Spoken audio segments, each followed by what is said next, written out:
Talking wrestling and telling it like it is. I gotta be honest, man. I'm kind of getting over Kevin Owens, over in a bad way. Interviews. Sitting alongside the hardcore legend, Mick Foley. Well, once again, I'm joined by WWE superstar Adam Rose. Nick and Alfred are here with WWE superstar, the show-off Dolph Ziggler. No fanboy bullshit. This is one of those matches where it just shows how predictable the WWE is. This is Wrestling Obsession Radio.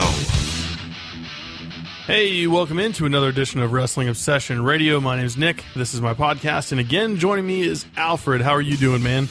Good, man. Good, man. It's been a couple weeks. It has been a little while. Schedules have not matched up. I've pretty much been slammed on the weekends, and you've been busy on the days I've been able to do it because you have friends and things to do, and I don't. So, what can you do? Yeah, we just not podcast. There you go. So this time we're going to be talking a little bit about Raw that just happened. We're recording this on Tuesday, June 7th. We're going to talk about the June 6th edition of Raw. We're going to talk a little bit about Brock Lesnar.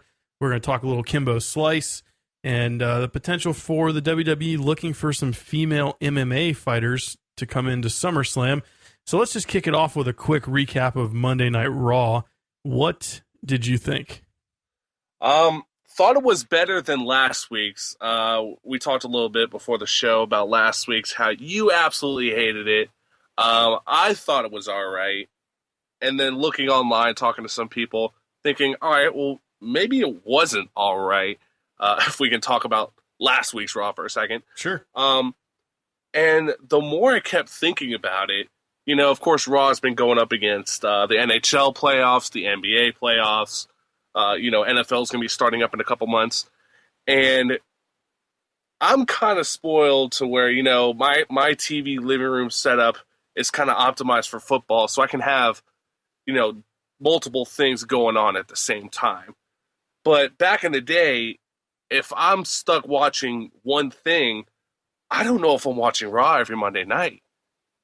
Well, and that's kind of happening to me right now is that I've been watching it on my computer through Bright House. They've got, you know, the app where you can watch TV. So I've been watching it on my computer, and what I find myself doing is I'll mute Raw and start watching YouTube, or, you know, I'll play on Facebook or Twitter, or, you know, do something else. And it's just, Raw last week was god-awful. I was shocked when you said it wasn't terrible. And then Raw this week, it was better, but it still had a lot that it left to be desired. And well, here's the thing. The more I was watching it and the more I was thinking about it, it's like, okay, Raw may not have been horrible last week, but I wasn't watching Raw as much as I was watching the Oklahoma City game. So I wasn't fully watching Raw. And if I had to choose, I wouldn't have watched it. I would have watched NBA. And especially, you know, this week, it wasn't going up against anything. But if it was, I don't know if I would pick Raw again this week either. If there was a football game, even preseason, I would have watched preseason football. Yeah, probably. I mean, I don't really care much for the NBA, so I would not have watched that. But if there'd have been like Gold Rush or Bering Sea Gold or The Curse of Oak Island or something, you know, something else on, I would have flipped away from Raw. I would have checked in during commercial breaks, but I would have flipped away. I mean, there's just right now it's not compelling to watch Raw. There's a couple of things that are happening, but nothing major. And part of it, I think, is that with the pending brand split, this is what we're going to get until the brand split. Because there's really no point in creating a complex storyline or like a really good storyline if it's all going to be for nothing coming up in the next month and a half. I hope I'm wrong, but I feel like that's I feel like they're just kind of phoning it in until then. And I like to think that WWE kind of has their shit together. That's because you're a mark. When they, yeah, that too. When they came up with this brand split, because, you know, I think the brand split news came, 48 hours right after the last pay-per-view. And, of course, that's when they did all new feuds. So I'd like to think, all right, they're not going to split up AJ and Cena. They're going to be the main feud on, let's say, SmackDown. And then Rollins and Reigns, they're going to be the main feud on Raw. And, of course, those are the real two feuds that anyone gives a shit about.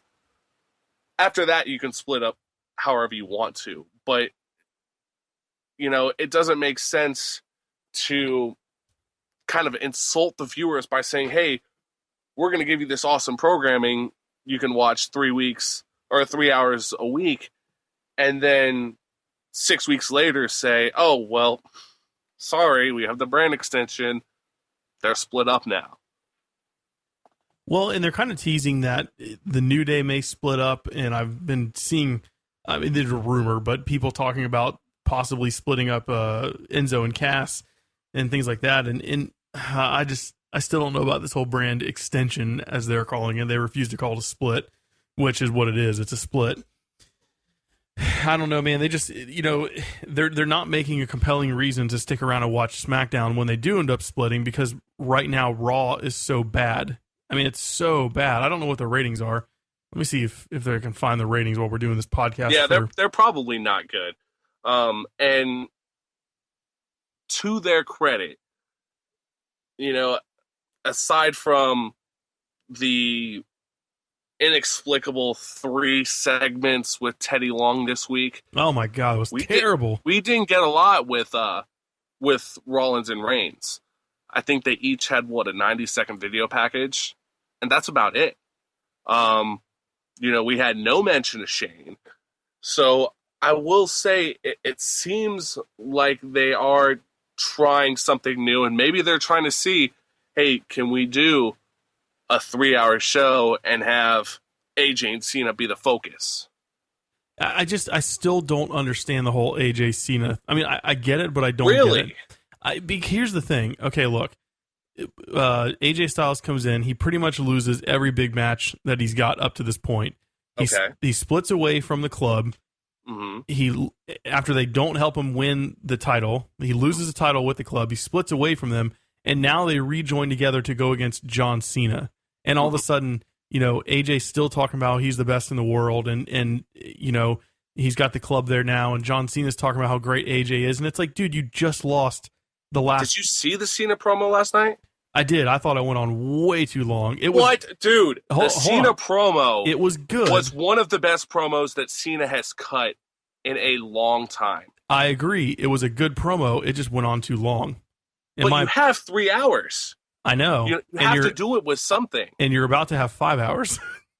Well, no, because you're not going to have the same guys on. Right, but show. But I mean, it's the same guys we've been seeing for the last couple of months on this show. I don't know. To me, it was a good promo. I like that he was shooting on AJ, basically saying what I said. You say you're the best, you keep losing, kind of a thing. But it was good. It was a good promo. It was nice to hear somebody on the mic that could actually talk. It just went on for me. It just felt like it dragged on. The whole segment, not necessarily that part of the promo. Well, I mean, that's just going to be. Moving forward, that's going to be something that's going to have to happen. Personally, I think based on that promo, AJ Cena could be the feud of the year. It could be, because they haven't done many other great ones. Well, that too, but I also think, and maybe I'm jumping too much, maybe I'm reaching, but I really think part of the reason that, Cena sounds so weak on the promo is because the other guy has to have their promo scripted, which means Cena has to have his promo scripted. Yeah. Last night, it felt real. It felt like they were talking off of bullet points. And like Cena said, the only guy that can match up with him like AJ did was The Rock. Yeah, but now, I didn't watch wrestling for a big part of the early 2000s. Well, The Rock thing was 3 years ago. Yeah, no, I know, but apparently Cena during the CM Punk feud said the same exact thing. I've never had more of electrifying opponent or something than The Rock or whatever. CM Punk was before The Rock. Whatever. That's what people were saying. And that's what I'm saying. I didn't watch wrestling very much until really it was the launch of the network that got me back into it. But it's the same, to me, it's the same crap that Cena always says, though, because every time he wrestles anybody. Dude, it's not even close. Yes, it is, dude. When he had his thing. His promo last week and his promo this week are two entirely different guys. Well, his promo last week was about Memorial Day and then. Pandering to the crowd. Yeah, but I'm saying. And stuff like that. But every time he's in a feud with somebody, it's the same promo. It's this guy is the best or the most dangerous person I've ever had to face. It's the same as he didn't say that about AJ last night. It's the same thing that Jericho does. It's the same crap every single time he does a promo when he's in a feud with somebody. It's the same. I'm not a Cena guy, so I'm gonna have negative opinion of it anyway. Well, but I'm not a Cena guy either, but I've watched enough of the guy to know that this is vastly different than what he did. And that being said, his feud with CM Punk, whatever it was 2 years or 3-4 years ago, that was also the feud of the summer. That had people buzzing. I can't speak to that because I wasn't watching it then. This one, I'm disinterested in AJ because he has a couple of cool moves. Other than that, the WWE has just ruined him. They've just made him another one of the upper mid card guys. Even though I know he just went for the title, but to me, he just feels like an upper mid card guy. And that's solely on the WWE not doing anything really special with him. I'm not interested in most things that Cena does. But like I said, it was a good promo. It just felt like it went too long for me. But I got the ratings here. Raw came back to a 2.28, up from a 2.19 last week. And they had 3.37 million viewers the first hour. It's a 4-week high. They had 3.49 million viewers the second hour, which is a 2-month high, and 2.9 million viewers, which is down almost 17% from the second hour. That's crazy to me that the third hour is that much lower. Because I think historically the third hour or the last hour has been higher until recent. And what they've done, and this seems weird, I seem to think they did this right after WrestleMania, is they're, for lack of a better term, they're backloading the second hour. Yeah, they're main drawing event. people in, they're keeping them in through the second hour. Yep. And then the third hour is kind of, like an episode of Main Event or Superstars. Yep. And I think that's the thing that's upsetting people, is that no one is getting rewarded for that third hour. No, and it sucks because they keep putting, for a while they had Charlotte in the last hour, her segments and stuff, and it's like the viewership goes down in the third hour because it's not her fault. I mean, they put her in a position to fail. The people watch the last hour of wrestling for the main event, but they've been doing the main event at 10 o'clock. So when the main event's over by 10:20, people start checking out. And then you have what you've got now, which is the third hour is the lowest. And I wish if they're going to do like a Superstars or SmackDown type of hour, I say do it first, and do something a little more edgy in the third hour when, it's past 10 o'clock at night and little kids should be in bed anyway. Yeah, but they're never going to do it. Kids aren't going to bed by 10 o'clock anymore. No, they're definitely not. Yeah. Well, and here's the deal. We got the Money in the Bank match, which I believe started off as a 7-person match. I didn't hear any mention of the 7th person this week. But if there is a 7th person, that is when you should have done it last week when you had the 6 men in the ring. Yeah. At the end of the show. So I don't know if they pulled the plug on it, whoever it was, but it just doesn't make sense. You're not giving people a reason, one, to talk about it the next day when it's, when everyone's talking about hockey and basketball, but 2, look forward to next week. Mm-hmm. I mean, and even, it's like they end clean at the end of every week, or they end with a definitive ending every week, and there's no cliffhanger. There's nothing to make you say, holy crap, I can't wait till next week. I think back to when I was younger and, the Monday Night Wars was going on. WCW and WWF at the time, each of them ended with something happening, and you're just like, holy shit, what is happening? What is going to happen next week? Because they'd always cut away in the middle of it. We're out of time. We got to go. We'll see you next week on whatever show it is. Yeah. And now it's like there's a pin, 1, 2, 3. Someone's standing in the ring with their arms up, and thanks for watching Monday Night Raw. Yeah. And I tend to think that this may be part of the reason for the brand extension, is that what they're doing is they're trying to create their own competition. Mm-hmm. As much as, nobody probably believes it, you are going to have guys that say, well, I'm a Raw guy now. I want Raw to be the best show. So they're going to give it their all every week. And then you have the same guys over on SmackDown. You have each writers, working to put on a better show because, let's be honest, there is no second best company that can even compete with Raw right now or SmackDown. Mm-hmm. Nope, it's true. I'm with you. I hope it does create some kind of competition between the two shows, and I hope it makes both of them better. I don't know which one I'm going to watch yet. I guess it depends on how the rosters shake out as to which one I'll mainly focus on. But hopefully they do get some kind of competition going because, man, right now it's just brutal. Another note from last night on Raw. Did you happen to catch Enzo and Big Cass versus the Vaudevillains? Mm-hmm. Was it just me, or were there a couple of major botches in that match? Mostly, I didn't notice anything now. With Enzo and I can never remember the Vaudevillains' names. I don't know why. Who's the one with the mustache? Who? That's Simon Gotch. Yeah, Enzo and Gotch in the very beginning of the match. There was a really awkward where Enzo was trying to throw Gotch into the ropes, and Gotch went the wrong way and then kind of stopped, and then Enzo like reset and did it again. And then there was one point later in the match too where I saw something. What do you think of them recreating the head or the concussion? I thought it was a little too late. They should have done that as soon as Enzo and Cass came back. I think I remember seeing online there was something going on with them on Superstars last week. I'm like, really? You have a ready-made feud here, and you're going to throw away these guys on Superstars? The fact that they're doing it, I mean, one, it's a no-brainer. It should have been done a while ago. Yeah, you want to talk about wasting something? Have you been seeing any of the pictures from house shows recently? No. What are you talking about? Guess who they've had wrestling at house shows? Just guess. Oh, Rollins? Rollins and AJ Styles. Yeah. One-on-one against each other at house shows.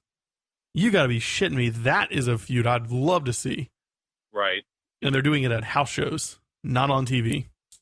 And I know you got to give the house shows. Yeah, I know, but you got to give the house shows something. But still, it's like, golly, man, that's something. That's something I'd really like to see. What do you think of Teddy Long coming back on Raw? It was nice, but it felt like it was way too much work in to get to the punchline. Yeah. Like, that was really kind of a throw to the marks because you wanted to hear Teddy Long say it's a tag team match. Mm-hmm. So they had the awkward thing at the beginning, which personally would have made me turn the show off. It was probably their worst segment. And then a couple backstage segments. But, I mean, it is what it is. It was cool seeing him after a while, but it felt really forced. Yeah, and I know this is probably not a concern of most people, but why wouldn't they give him a suit that fit? Good Lord. Yeah, that's always been him, though. Oh, really? Yeah. I remember him from years and years and years ago, and I just saw him that, and I was like, good freaking God. He looked like a bag of bones in that thing. Oh, yeah. Dana Brooks, hot or not? She's hot, man. You think so? Yeah, I met her after NXT show. Uh-huh. Yeah, they cake her up with makeup. But yeah, dude, she's banging. I feel like I'm in the extreme minority of people. It seems like everybody thinks she's like gorgeous. And I don't think she's gorgeous. I mean, I think she's attractive. Yeah, no, yeah, but I mean, people on Twitter and stuff are just like, "Oh my God, she's so hot," and blah blah blah. And it's like, especially this week, they thought she looked amazing, and I'm like, "Are we watching the same thing?" No, they do cake her up with a lot of makeup. Yeah.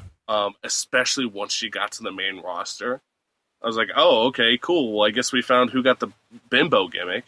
Yeah. That kind of sucked. But like, yeah, I saw her after one of the tapings, and yeah, she is not bad to look at. Yeah. Well, I mean, listen, I've done worse, but right. Yeah, I don't know. I don't like the way they've got her looking right now. So anyway, I guess that pretty much takes us out of Raw, unless there's anything else you wanted to say about it. No, we're good to go. So moving on, Money in the Bank is 2 weeks away. Yeah, 12 days. 12 days away. So we've got one more Raw, so we've got a go-home show. We'll be recapping that after Monday of this week, or this next Monday Night Raw coming up. Brock Lesnar heading back to the UFC for a one-off fight at UFC 200. I, for one, am nervous for this. I wish he wasn't doing it, but I hope he goes out there and smashes Mark Hunt into the ground. What do you think? Are you going to watch it? Oh, yeah, of course I'm going to watch it. I was caught off guard, especially because, he was talking on the Stone Cold podcast, however long that was ago, about wanting to get back into the UFC. And I remember seeing that. I'm like, all right, dude, you're what, 36, 38? Like, you're kind of nearing the back nine, especially for WWE. I don't know if you want to do that. So then when this news broke, I was like, oh, shit. Like, we're really doing this. All right. So I didn't think he was going to be able to do it because I didn't think Vince McMahon would let him do it. Yeah, I'm seeing a bunch of stories flowing around. One of them could be that Vince owed Dana one because of the Ronda Rousey at WrestleMania 31. Mm-hmm. Another story, which I'm hearing a lot more of, was Lesnar came to Vince shaking him down for money, and Vince balked at it, so they rewrote his contract allowing for the fight. Yeah, it could be that too. I don't know. It just seems weird to me. I mean, when I saw the initial reports, I was like, nah, no way. No freaking way. And then it was like confirmed, and holy crap. It's going to be big. I mean, it's going to be big for UFC 200. A lot of people are going to want to see Brock Lesnar, see if he's going to be able to go out there and beat Mark Hunt. And man, if he goes out there and pummels the crap out of Mark Hunt, his stock in the WWE just went way up. Oh yeah, way up. Absolutely. Now the same is true if he loses, though, is that his stock will go down in the WWE, way down in the WWE. Yeah, but they can build him back up. Well, I mean, they easily could. They still could say, he's a former UFC heavyweight champion. He's the only guy in the WWE with, the brass balls to go actually fight in the UFC. So they'll be fine. And he'll just disappear for a while and come back, in a couple of months and be good to go. Yeah. Well, I think from what I saw, his last fight was UFC 141 against Overeem. Yep. And then he came back, I think it was like 5 months later. Yeah. And he came back, and you remember he beat the crap out of Cena and took the title back immediately. Mm-hmm. So, yeah. I mean, you don't have to worry about Brock Lesnar really losing anything in WWE. It's just, man, if he wins, his price just went up when it comes time to renegotiate. Without a doubt. It went way up. Also, apparently with that news, UFC has agreed to promote SummerSlam on UFC 202, which apparently CM Punk is fighting on. Yeah, he's supposed to fight on 202. It's pretty funny. Yeah. You know what else is happening on UFC 202 that night? Conor McGregor rematch? Well, that too, but also Brooklyn Takeover. It's happening that night. Interesting. Yeah. Very interesting. Yeah, I heard the media call today that Triple H did talking about the takeover. And it was a good call. It was a good call. It was a really good call. And did you listen to it? Yeah. Brian Fritz, the guy who asked the first question? Yeah, it's your boy. Yeah. Yeah, I know him. It was funny. I'm listening to the call, and all of a sudden it's like, Brian Fritz first. I'm like, whoa, Brian got up there first. Right. Is he still with the Sentinel? No, he's doing a sportingnews.com and his own podcast, which is Between the Ropes. That was it. Yeah, Between the Ropes. Yeah, it's pretty cool to hear him on there. And there were some good questions asked by him and by others. But yeah, the NXT stuff sounds like it's pretty cool. And Triple H addressed when the brand split happens, what's going to happen to NXT. At least he kind of addressed it. And he said he's, in more words than this, but essentially not worried. They've got a deep roster that people that are chomping at the bit to get on TV and get in NXT. So I'm excited to see what happens. I think it's going to be cool. Yeah. Speaking of which, if we have time, there's an NXT special going on tomorrow night. Yeah, there is. Are you going to be watching that one? Oh, I'm going to be there, bud. Oh, yeah. See, for those listening, we're in Orlando. We work and live in Orlando, and that's where NXT is over at Full Sail for the most part. And Alfred is, would you call yourself a diehard? Not a diehard, I'd say a regular. Okay, Alfred's a regular. You've seen him booing. They use his clip when they were getting Eva Marie coming back. Triple H's kids are going to be wrestling in NXT, and they're going to be using that stock clip of me booing. Yeah, pretty much. But yeah, so Alfred goes to NXT a lot. He goes to the TV tapings occasionally, and he goes to all the big events. And you're going to the Cruiserweight tournament, aren't you? Yeah. Cruiserweight Classic going to be happening later on this month, first tapings. That's going to be so freaking cool. It is really going to be awesome. We'll have to do another podcast maybe later on this week talking about the NXT thing. I'm not going to go to it. I didn't get tickets, and as you know, I don't have to tell you, but for the listeners, it used to be you could show up on the day of and get tickets, no big deal. Now, I mean, how long did it take for them to sell out, Alfred? Oh, less than an hour. Yeah. Routinely. Mm-hmm. And I didn't get any tickets, so I was going to try to go for free, but even that part is full. The media section's now full every time they do an event. Oh, yeah, it doesn't shock me. Yeah. Kimbo Slice died. What do you think? What do you think about that? Not surprising, I guess. I guess he was suspended earlier on in the year with steroids. I think his last Bellator win was nullified. Yeah, and the crazy thing is the guy he fought, Dada 5000, actually died in the ring.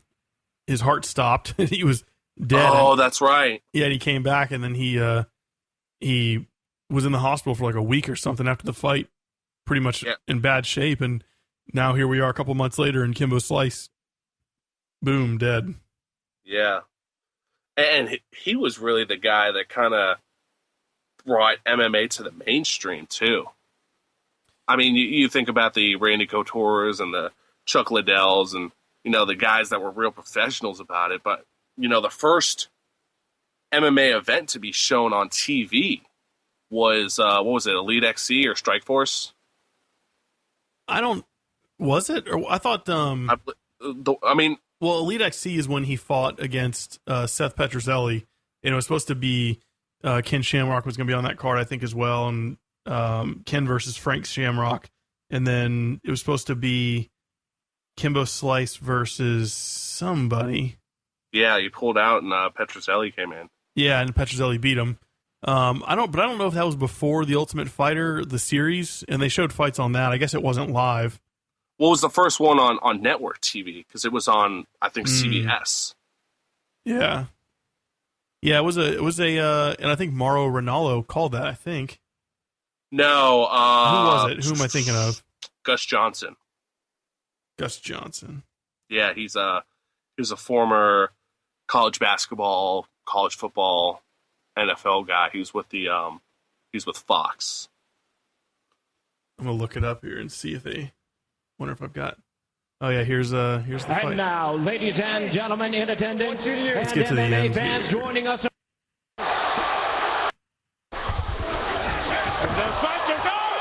goes down.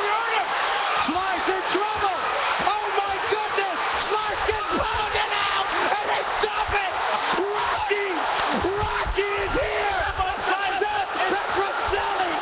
Petrozelli. Yep. That's Gus. He's screaming, Rocky! Rocky's here! It's Seth Petrozelli, who also has a gym in Orlando, Silverback or something. What the hell is this gym called? Oh, I don't remember. I think he was working with the Performance Center for a little bit, though. Yeah, doing some I heard he was independent stuff with them, and he was teaching him how to throw better working punches. That was it. What is this? His gym? Yeah, the Silverback. He's Seth the Silverback Petrozelli. Yeah, he's out of Orlando here.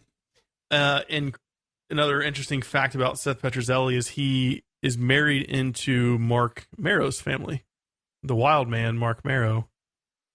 Bet you didn't know that. Did not know that. Apparently, apparently it was not the first one to be on CBS. So that was my screw up there. Yeah, don't send me any emails. Email Alfred. Yeah. For Christ's sake. I don't want to hear it. It's not my podcast, so I don't care. Yeah. Yeah, it's not his podcast. Now I feel like I need to look up the Jungle Orlando. That's the name of his gym. I feel like I needed to get that right. Anyway, so Kimbo Slice dies. I'm not really surprised. It's kind of funny, though, whenever someone dies like that, everyone comes out of the woodwork. Oh, my God, I feel so bad for him, blah, blah, blah. And it's like, you people haven't uttered his name in years. And all of a sudden, you're big fans of his, and it's a shame that he died. You don't know him. You don't know anything about him other than you saw him fight on YouTube. You saw him get his ass kicked most of the time when he fought in MMA, and now he's dead. Right. And that doesn't mean you can't show compassion, but I mean, it's unbelievable how people react when someone they don't know dies. Yeah. I mean, it is what it is, right? Mm-hmm. Yeah. Yeah. Apparently he did beat Ken Shamrock back in June 2015, so. Yeah, he did. Ken Shamrock, jeez. That dude needs to stop fighting. Yeah, no kidding, though. He's terrible. He's been terrible for about 15 years. In the early days of UFC, he was kind of the first true mixed martial artist. And nowadays, it's like, dude, you're 50 years old or something. Just quit. Yeah, hang it up, man. Please stop. It's the least you could do is stop. So another thing we wanted to talk about before we wrap this thing up was the WWE possibly looking for female UFC fighters to get involved at SummerSlam. And I guess PWInsider.com had some recent discussions about getting some UFC fighters to interact with the WWE superstars. And one of the main names that they were talking about was Paige Van Zant, who's a UFC women's strawweight contender. And they go on to say that obviously some names they would like to get would be, Holly Holm or, Christine Cyborg or any of the four horsewomen, which is Ronda Rousey and some other people nobody knows. What would you think if the WWE was able to actually pull off getting some of these female UFC fighters? Would it bring any, I don't know the right word. Credibility? Yeah, credibility. Would it bring credibility to the WWE? I mean, they would be more household names because, I mean, aside from, Rousey, Miesha Tate, Holly Holm, I mean, those are really the big three that I know, and I'm a very casual UFC guy. Like, I'm going to watch 200, I'll watch 202, but besides that, unless Conor McGregor, I'm a total bandwagon guy, so I don't know. I do believe they did bring the four horsewomen onto a WWE event a while back. Well, it was WrestleMania 30, I think, when The Rock came out and had Ronda Rousey in the crowd. She was there with... That was 31. Was it 31? So yeah. WrestleMania 31, she was there with the rest of the four horsewomen. They were in the crowd. I don't think they came out over the barricades at all. But they had them backstage and stuff, and there were pictures and things like that. I don't know if they've been around anywhere else. Yeah, I want to say they had a backstage segment a while back before that, but that's about it. Yeah. I don't know what it really brings. I mean, because here's the thing. It's like, we talked about this a little bit, something similar. We can get into it here if we want to. These days, everyone knows it's a total work. So it's to me, you can't bring credibility to it when everyone knows it's a work. No one is secretive about it being a work anymore.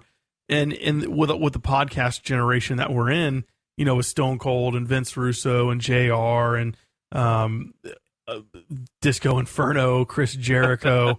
I mean, freaking all these guys have podcasts and wrestlers, even current day wrestlers, are going on some of these podcasts and they're telling it all. The decision was made. I was going to drop the title here, and I didn't like the finish there. I mean, shit. Even Bret Hart was on a WrestleZone podcast, and he was talking about the finish of the match he was at with Natty and against Charlotte. What a whiny little bitch. But my point is that, and yes, he is. Bret screwed Bret. He is. But the point being is that there is nothing about this anymore that screams this is a credible fight. I mean, it's basically, no matter what anyone does or what anyone says, it's not. Unless they go off script and they're really fighting, which would be pretty obvious. Right. But it is what it is. It's a performance. So to me, there's no reason to bring UFC people unless it's Ronda Rousey or Holly Holm or Misha Tate to come in and do anything. And the only reason why you're bringing them in is for their name recognition. Not many people know many other female fighters in the UFC.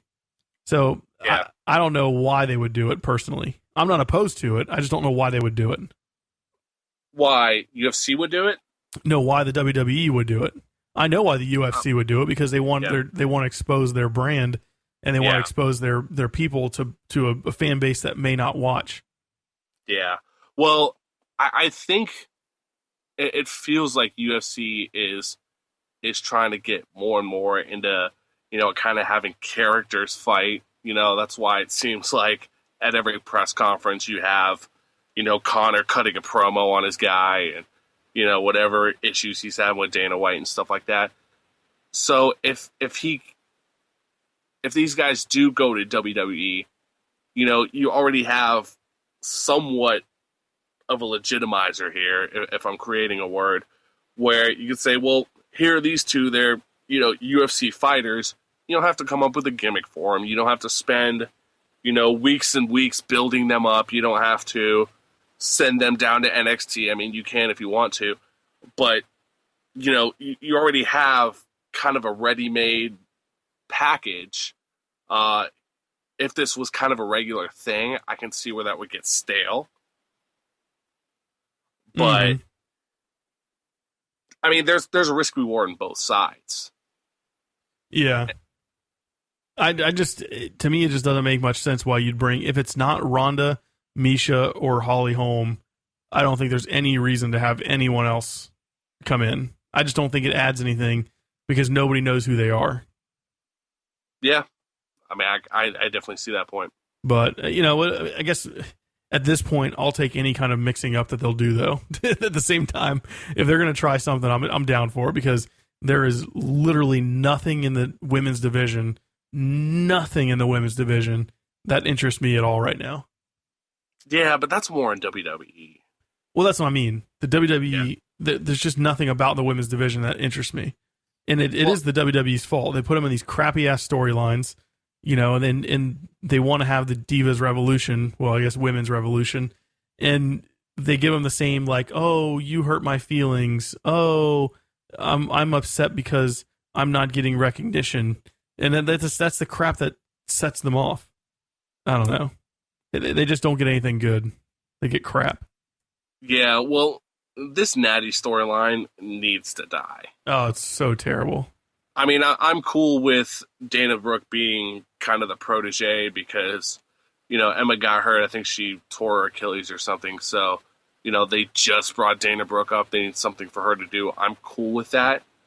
But, Natty just needs to be the hell away from the women's title. Yep. I'm with you on that.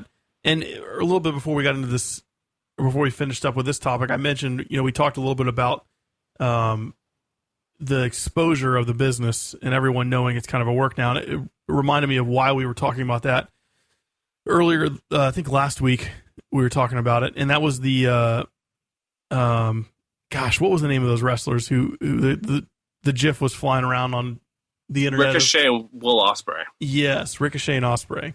So I guess Vader came out and said some comments about, it's basically not wrestling, it's acrobatics, and there's been all kinds of different reactions to it. Some people agree, some people disagree, some people are in the middle. But what do you think about things like that? Now, I've not seen the whole match, but just from what I've seen of the match, just a little highlight, what do you think of people doing moves in tandem like that are very clearly choreographed? Like you don't just coincidentally do the exact same move or be able to work in a flow to where it looks like a tumbling act. What do you think of that kind of stuff in wrestling? Well, the thing is, that GIF is horribly taken out of context. I mean, that's really it. My roommate was watching Raw with me last week, and I was like, "Hey, did you see the match?" He's like, "Yeah, well, I saw the GIF." I was like, well, "Did you see the match?" Like, well, no. Like, I think Vader is going off of that give. And I get it. It's, 45, 90 seconds. But that's early on in the match. And here's the thing. Like, if you watch the whole thing, it's not gymnastics the entire time. That's really one of the big, acrobatic sequences. And here's the deal. Every wrestling match has a sequence. You do a move, you sell, you go on to another move. Now, the thing that makes it entertaining is how you put those sequences together and how you segue from each one. But that's really it. I mean, it's just one sequence. Right. And, Vader and all these guys are getting a lot of heat for it. But I understand their way of thinking. If you think about the era in which they, A, watched wrestling as kids, and B, came up in, I mean, it was protected. The very few people knew what the actual deal was with the professional wrestling business. And you didn't have a whole lot of choreographed move sets like that, only because, well, maybe not only because, but one reason is because it would tip off that it's not real. Like, nothing about it is real. Right. And Vader and a lot of other wrestlers have gone to jail or been detained or gotten fights over defending the business of wrestling. And so I totally understand where they're coming from. I'm okay with the flippity flip flops and, choreographing moves, because I think it looks cool. And look, it's not real. Mm-hmm. So I don't see the harm in it. But one thing that people like Vince Russo and a couple other people have said is that this style of wrestling is turning off casual fans to the business. And it's evident by the... That's bullshit. Well, but hold on. But it's evident by the ratings that the style of wrestling, that wrestling in general has changed so much. It's faster paced. It's more unbelievable. It's back to being just hokey crap. And this is another evolution of wrestling where the ratings are showing that less people are watching. There's not really much denying that's correlation, though. That's not causation. So what's the cause? The stories are shit. True. I mean, the second best wrestling promotion in the country right now, Ring of Honor. You can argue TNA. I'm not going to listen to you. It's Ring of Honor. And the thing that's kind of hurting them right now is they're putting on these awesome matches month after month after month, but there's no storyline. Right. So it's essentially like a UFC card. It's like, okay, person A is fighting person B. Well, why are they fighting? Because they're on the card. And I think it was Wade Keller, that said a couple weeks ago, people fight for 3 reasons: championship, grudge, number one contender. And that's really it. You have these stupid storylines where, people aren't communicating with the audience, or the audience is not buying into what they're selling, which is really more of what's happening. And you have, Vince not listening to his fans and going with what he's going with. If you take NXT, you heard Triple H's conference call. They're doing 180 shows a year now. Mm-hmm. They're probably selling out, I'd say, at least 2/3 of them. The ones that aren't the Florida shows, they're selling those out. Yeah. And that's just it. He's listening to his fans. He's in tune with what they're doing. He's giving them good storylines. I mean, it's really not that difficult. And here's the thing. People are talking about the match, right? And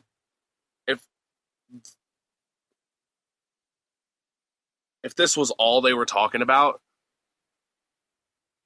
I could see where it would make sense. But you have this guy, Will Ospreay, who just got signed to a big deal with New Japan. Ricochet, he's been Prince Puma over in Lucha Underground. You know, he's been part of pretty big promotions. I believe WWE was knocking on his door a while back.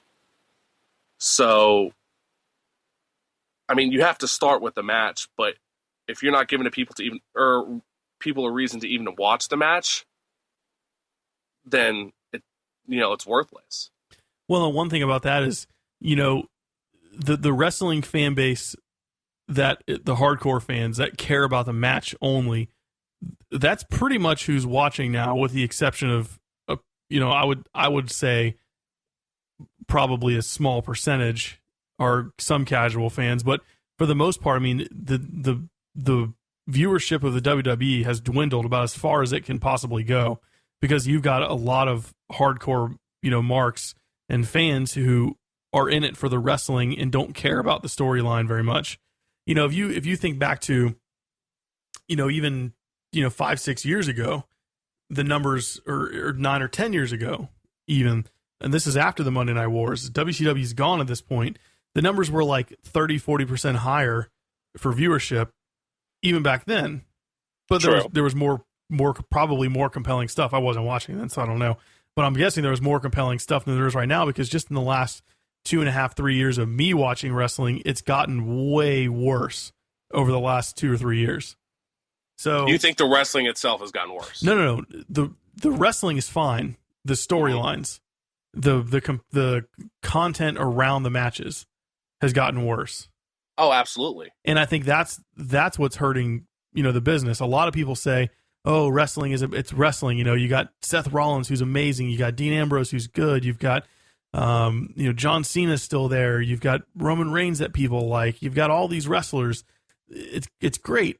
Yeah, the wrestling's good, but there's no reason to give a shit about it. It's just like you said with UFC. Like, I was a huge UFC fan for a long time, and I didn't care at all about the undercard matches, because it was Brazilian A fights Brazilian B, or or some guy from some small town fights this other guy from some small town, and then you get to the co-main event, and finally it's people it's a storyline. This is their grudge match. This is the winner gets the title shot. It's not, nobody cares about the undercard, because nobody knows who they are or what they're fighting for, other than just, a couple grand or whatever they're going to make. Yeah. So it goes exactly to what you were saying, and it's storylines.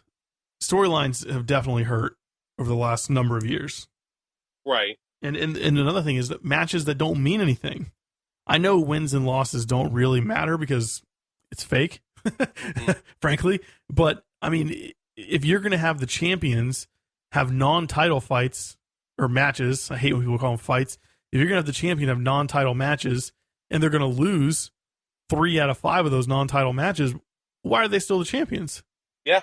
And why are they having non-title matches? The UFC does not have non-title matches. Boxing doesn't have non-title matches.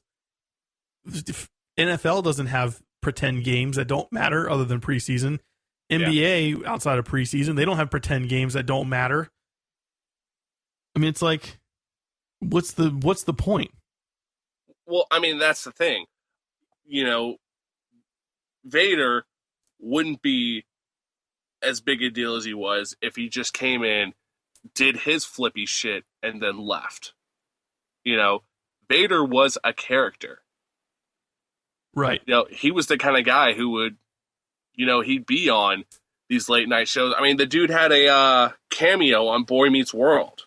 I remember that. I remember watching that. It was his son was the character was his son, I think, right? Yeah. No. Was his it his son uncle? was like a bully for the main character or something. Yeah. But yeah, so you can't build a character without having a storyline, building him up. So yeah, if all we saw was, GIF of Will Ospreay in Tokyo, GIF of Will Ospreay in London, GIF of Will Ospreay in, China.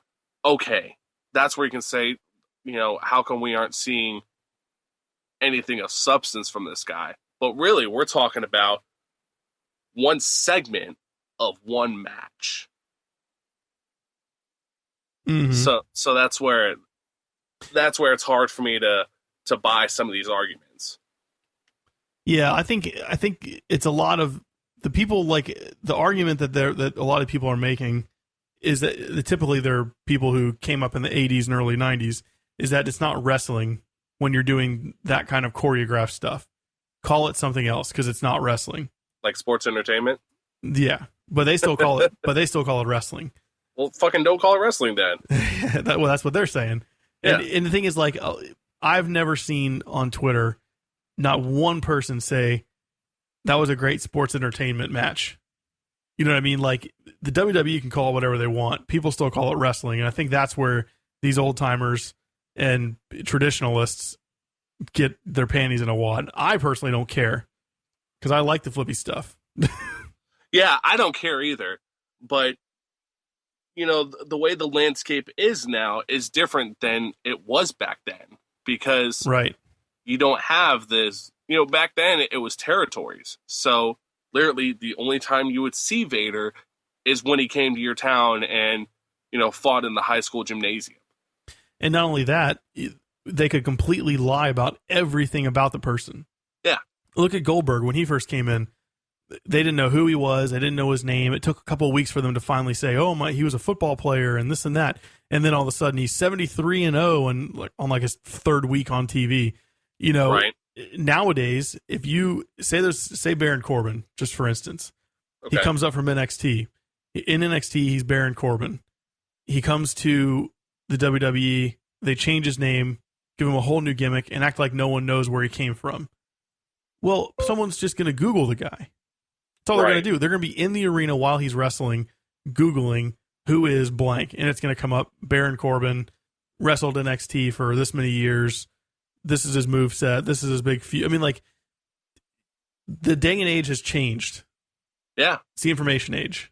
And it's in our hands. Mean, yeah, and not only has the world changed, the way people watch wrestling is different. I mean, nobody was watching Vader on their computer while also looking at YouTube. Right. They even have computers. The business has changed. There's all kinds of concussion protocols, steroid protocols, stuff like that. Mm-hmm. So, I mean, you can compare them if you want, but you also have to take it with a grain of salt. You know what else has changed? What's that? The viewership is lower. True. And there's a lot of reasons for that. I don't buy but one thing I don't buy is I don't buy because people are watching it on their DVRs. No. And I don't buy that people are they're streaming it illegally, and I don't buy that stuff. No. What it is the product is terrible compared to what it used to be. You know, when there used to be 10 million, 7 million, 6 million, 5 million people watching on a Monday night, and now the third hour doesn't even pull in 3 million. Oh, yeah. I agree. You can't tell me, you know, and we won't even talk about Attitude Era numbers, which was like 10 million people on Monday night. We'll just talk about when it was 5 million people a night outside of the Attitude Era. You can't tell me that there's 2 million people who are streaming it illegally somehow to watch Monday Night Raw, something that's on basic cable. It's not like they're stealing pay-per-views. I could buy that if pay-per-view numbers went down as the internet became more prevalent. I could buy that. Mm-hmm. But I'm not going to buy that 2 million plus people are streaming Raw illegally just to watch it on Monday nights. No, and that's the case. Apparently, also live numbers are down. Yeah, because it's boring. They're taping off more and more of the upper decks. And, I mean, here's the deal. Back in the day, you had 2 full shows with rosters full of characters. Mm-hmm. No matter what. You had the tag team with the Hardys, who were the Crazy Daredevils. The Dudleys, who were the table guys. Edge and Christian, the comedy duo. You had the main roster with, Stone Cold, The Rock, Mankind, Undertaker, Kane. And then over on WCW, you had Nash, you had, Jericho, you had the Cruiserweight division, you had Goldberg, Hogan, the NWO. You gave people a reason to watch. Mm-hmm. Very true. Not anymore, though. Not anymore. Nope. All right, well, that's going to wrap up this podcast. We've been going for about an hour now. Yeah. And ranting and raving about the WWE. So next week we'll do a podcast on the Go Home Show, and we'll preview Money in the Bank. And then after the Raw following Money in the Bank, we will do a breakdown show of Money in the Bank and the Raw. And, we'll go on from there. I don't know what pay-per-views after Money in the Bank, but I'm sure we'll find out via promos at Money in the Bank. Any last words? SummerSlam. Could be SummerSlam. Any final thoughts today, Alfred? No. Like I said, NXT special Take Over the End happening tomorrow night. Samoa Joe versus Finn Balor in NXT's first ever cage match. You have Shinsuke Nakamura fighting Austin Aries, kind of a independent wrestling dream match. You're also going to have the debut of the former La Sombra, if you follow Mexican wrestling. So it should be an awesome show happening at 8 o'clock on the network. Cool. And the only couple things I want to plug is follow me on Twitter at WresObsess. Check out the website, WrestlingObsessionRadio.com. Subscribe on iTunes. Leave a rating on iTunes. Tell your friends. And as always, remember, Brett screwed Brett. What a little bitch.